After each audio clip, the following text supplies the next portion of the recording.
Hello everyone, we're back from Cannes Lions and we're trying to find some shade in all this sun and all this heat, and one of the topics that's really been heating up the discussion here, excuse the pun, that's programmatic advertising. And to talk more about that very exciting topic, I've got with me Chris Dobson, the CEO of the Exchange Lab, now owned by WPP. Welcome to Cannes. Thank you so much for speaking to us. What's the Exchange Lab all about? The Exchange Lab is an organization that deals in the programmatic market. We're almost like the Bloomberg of the programmatic market. So we buy inventory from very many sources, pick the right deals for our clients, and use some technology called Proteus to put that in front of our traders. And then they trade and buy and sell just like you would in the futures markets. You say it's a tactic, you say it's a means to be more efficient, yet are you not at risk of losing creativity in this process? I've been coming here since 2001 trying to build bridges between the creative industry and the digital industry, and now the programmatic industry.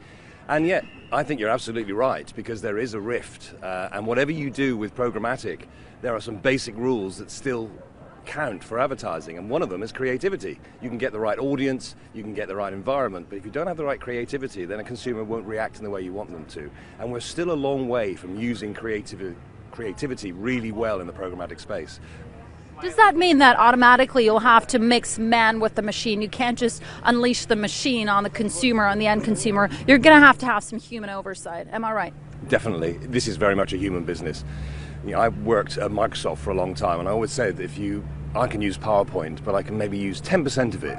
But I put a real power person in front of it, they can do magic. It's exactly the same with our system. It's down to the people making decisions around advertising. The systems just help. They don't do it for you. So you'll hear a lot about AI, which is an overused term. Machine learning, maybe. AI, much further into the future. But it won't do it on its own. And you can't play with consumers in the same way that you can play with commodities. So yeah, people will always be in the mix. What's the optimal mix of man versus machine?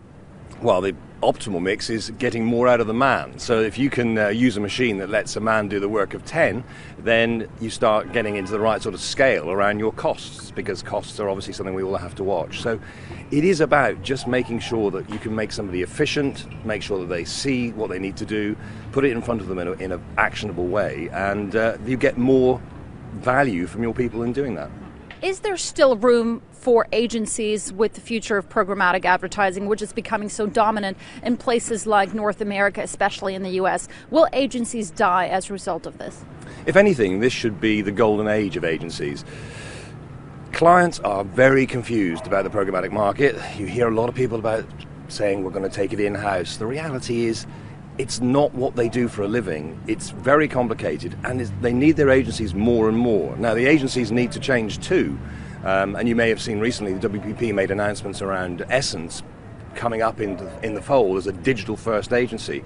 That's the sort of metamorphosis that agencies have to go through, or they will be left behind in the same way that some media, like television, needs to change too to get into that same marketplace. Speaking of television, how much programmatic advertising are we seeing on television? Has it fully been penetrated yet? No, it's at the very beginning. There's some in the US, but it's really only filling the sort of affiliate ad spaces on some of the cable networks. There's no data. That's the problem. And what we do is use data. And if you're using a meter system, as TV still does, you just don't have the data to do programmatic yet. So until we get a currency, TV is going to lag behind because we can't join it with the other screens that consumers interact with. And maybe that's a good thing, because there's an unpredictability of the consumer that you see on television. A lot of people walk away. A lot of people think twice about whether they walk away during a commercial break or not. And then you never know how they're going to react to that specific ad that's going to be played for them. Maybe TV isn't ready for it. Well, wastage was always the thing. I worked in TV for a long time, and we always talked about wastage. You know, P&G talk about 50% of their budget being wasted. I'm not sure which 50%. The reality is that if you can target and if you can put relevancy in front of a consumer, you'll get a better reaction. You know, one of the people that I know in TV said, oh, you know, the great thing about TV is that you buy the audience you want and you get all the other ones for free. I don't buy that. The fact is, you want to be able to target creative at the right person, and you want to be able to do it so that they make some sort of reaction. And if by hitting them at random, hoping that they may be there, that's old school. Let's talk about one of the biggest emerging advertising markets, that is China. Is programmatic advertising visible there at all? Does it have a place? It will have a place, but China is completely alien to the way that we operate in the West. So anything you do in the US or Europe is not going to work in China. The dominance of certain media, the way that it's traded, means that it's going to be a little more difficult. And of course, you've got to have all your data centers in China.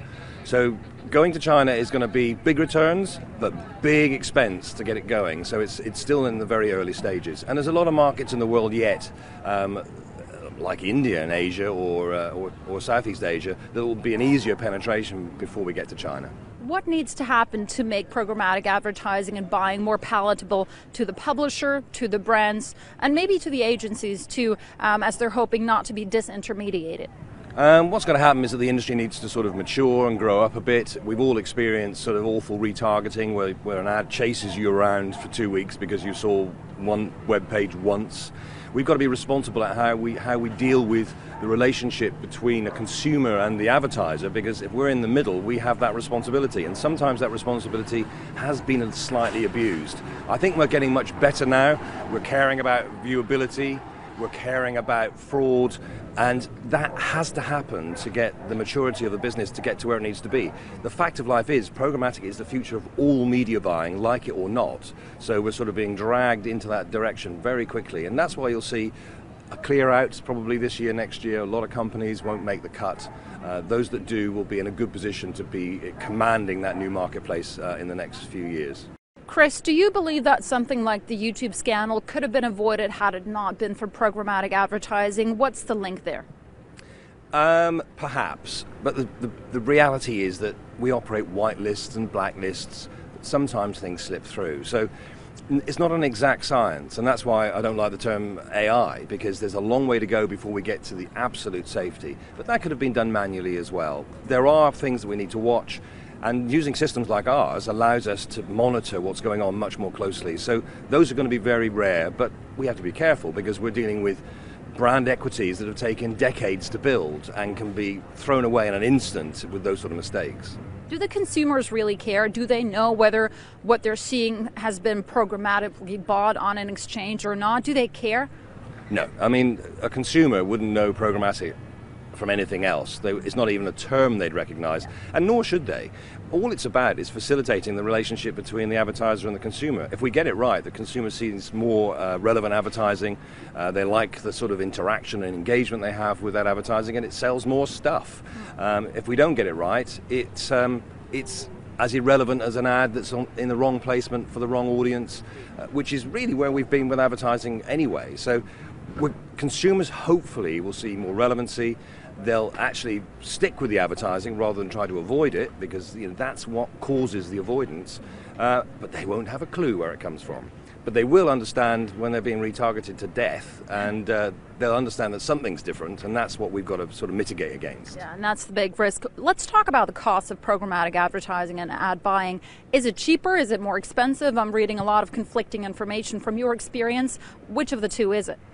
The term I'd use is value, because obviously as technology is involved, you have to pay for that technology.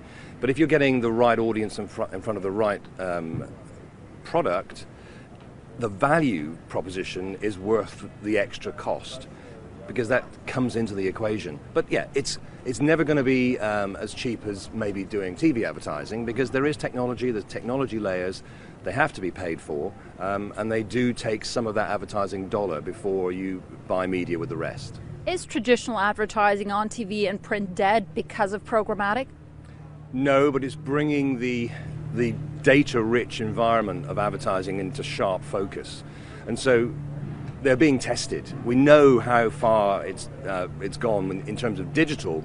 This year in the US, for the first time, digital will be bigger than TV. TV's been pretty complacent. It's been 50% of the market, unaffected by the growth of digital since the dot-com crash. All of a sudden, the upfronts in the US aren't quite as lucrative. So there will be change, because if there isn't, audiences will have moved on. I've got a 19-year-old son. He is not going to watch linear TV. He never watches linear TV. And when he becomes 22 or 23, he's not going to miraculously change. So that whole bow wave of millennial digital-first consumers is going to force change in every media, including TV and press. Still watching? Perfect. Click here to watch another great video from CNBC International. Oh, and don't forget to subscribe. Thanks for watching.